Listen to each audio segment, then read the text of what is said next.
ये कहानी है दो दोस्तों की जो कि एक छोटे से गांव में रहते थे। एक बार वो दोनों किसी काम से शहर गए और वापस अपने गांव लौट रहे थे। उनके गांव तक पहुंचने के लिए उनको एक घने जंगल से होकर के गुजरना था और जब वो उस जंगल से गुजर रहे थे तो एक दोस्त को प्यास लगी और वो पानी ढूंढने के लिए रास्ता भटक गए। थोड़ी ही देर बाद शाम हो गई और रात होने ही वाली थी तो उन दोनों की नजर एक गुफा पे पड़ी जो कि पेड़ों से घिरी हुई थी चारों तरफ से। तो उन्होंने सोचा कि यही जगह ठीक है रात बिताने के लिए। तो दोनों ने कुछ लकड़ियां इकट्ठी करी, उस गुफा के अंदर गए और आग जला करके वहां पे बैठ गए। रात का वक्त था, गुफा के अंदर आग जल रही थी, बाहर बिल्कुल अंधेरा था और कुछ जानवरों की आवाजें आ रही थी। तो उन दोनों में से जो एक दोस्त था वो अंदर ही अंदर डरने लगा क्योंकि उसने भूत प्रेतों की बहुत कहानियां सुनी थी कि रात के वक्त जंगल में कुछ भयानक आत्माएं भटकती हैं और अगर उनको कोई ऐसा भटका हुआ आदमी मिल जाए तो उसको नहीं छोड़ती। तो जब उसने भूत प्रेतों की बात अपने दोस्त से करी तो उसके दोस्त ने हंसते हुए उससे पूछा, क्या कभी तूने किसी भूत को देखा है? तो उसने कहा, नहीं मैंने तो नहीं देखा, लेकिन मेरे कुछ जान पहचान के लोग हैं जिन्होंने देखा है। तो उसके दोस्त ने उसको समझाने की बहुत कोशिश करी कि यार ऐसी सुनी सुनाई बातों पर विश्वास नहीं करते हैं, अब तू सो जा और मुझे भी सोने दे, मुझे नींद आ रही है। और इतना कह करके उसका दोस्त वहीं पर लेट गया और थोड़ी देर में सो गया। लेकिन वो जो अंदर से डरा हुआ था वो लेट तो गया लेकिन उसको नींद नहीं आ रही थी। उसको लग रहा था कि शायद यहां पर कहीं कोई है जो छुप करके कहीं से उसको देख रहा है।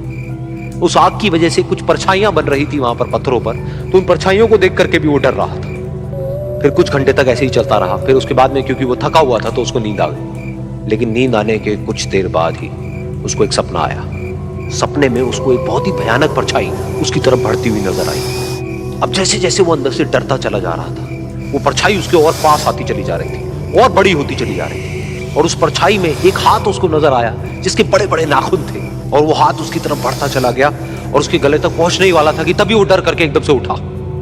फिर उसने अपने दोस्त की तरफ देखा जो कि सो रहा था, उसको पकड़ करके जोर से उठाया। फिर उसने अपने दोस्त को बताया कि उसके साथ में क्या हुआ। तो उसका दोस्त फिर हंसने लगा। फिर उसके दोस्त ने उसको कहा, अब अगर दोबारा से तुझे वो परछाई दिखे तो तू वही कहियो जो मैं तुझे कह रहा हूं कहने के लिए। फिर देखते हैं वो परछाई तेरा क्या करती है। तुझे अपने अंदर ही अंदर बोलना है, मैं तुझसे नहीं डरता, सामने आ। तो उसके दोस्त ने वैसा ही किया। थोड़ी देर बाद दोबारा से उसको सपने में वही परछाई नजर आई और वो परछाई धीरे धीरे उसकी तरफ बढ़ने लगी। लेकिन इस बार वो उस परछाई से डरा नहीं बल्कि अपनी पूरी हिम्मत जुटा करके उसने वही कहा, मैं तुझसे नहीं डरता, सामने आ। मैं तुझसे नहीं डरता, सामने आ। मैं तुझसे नहीं डरता, सामने आ। जैसे जैसे वो ये बोलने लगा वो परछाई छोटी होने लगी और उससे दूर होने लगी। वो बोलता रहा, वो परछाई छोटी होती रही और धीरे धीरे वो परछाई दिखनी बंद हो गई। बिल्कुल ऐसा ही हमारी जिंदगी में भी होता है। हमारे अंदर जितने भी डर है उससे हम जितना डरते हैं हम उतना ही छोटे होते चले जाते हैं और वो डर उतने ही बड़े होते चले जाते हैं। लेकिन अगर हम अपने अंदर के डरों से नहीं डरते हैं और उसका सामना करते हैं तो दुनिया का ऐसा कोई भी डर नहीं है जो कि हमें डरा पाए।